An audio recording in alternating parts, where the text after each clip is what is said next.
When you go no contact with a narcissist, not because they discarded you, but because you finally chose to walk away, you trigger a psychological storm inside them that they desperately try to hide.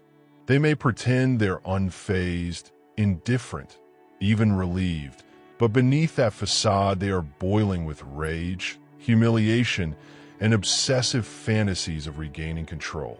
No contact strips them of the emotional power supply they were feeding on, and suddenly they're forced to face the reality they cannot tolerate.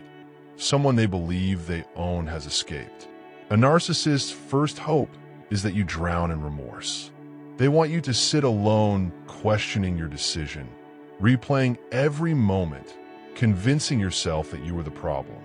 They imagine you collapsing under guilt, crawling back for forgiveness as if you committed some terrible wrongdoing by choosing peace over chaos. In their distorted logic, they are the wounded party and you are the betrayer. They don't feel shame, but they want you suffocated by it. What they crave is the power high of watching you return just so they can reject you on their terms. They also hope the smear campaign hits you where it hurts. When they can no longer control you, they try to control your reputation. They paint you as heartless, unstable, selfish, or cruel. Whatever narrative convinces others that they were the victim. They want you isolated, doubted, and misunderstood.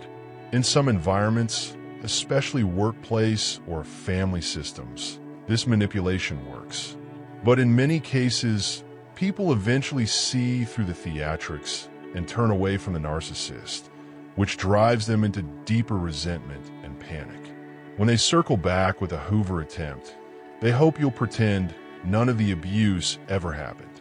They want you to smile, soften, and fall back into the illusion as if the past never existed. The moment you show boundaries or hesitation, their mask drops instantly and the rage comes roaring back. Their niceness was never love, it was bait. If they manage to pull you back, even briefly, they hope to replace you quickly.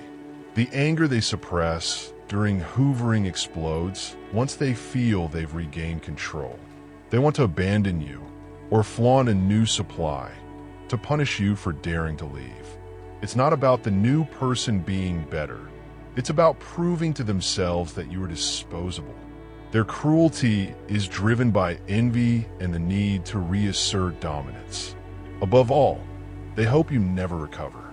They want you to stay tangled in confusion, replaying memories, stalking their social media, wondering what you did wrong.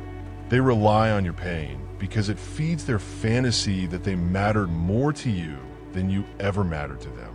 They post smiling photos and happy updates not because they are thriving, but because they want you to believe you lost something valuable. In their mind, you were lucky to have them, and now you will never find anyone as special. But the truth is the opposite. The moment you go no contact, you step into freedom, and they lose a source of power they cannot replace. No matter how loud their performance becomes, it comes from a place of desperation. What they fear most is you waking up, healing, and realizing they were never worth your suffering. Let your silence be the closure they never wanted you to have.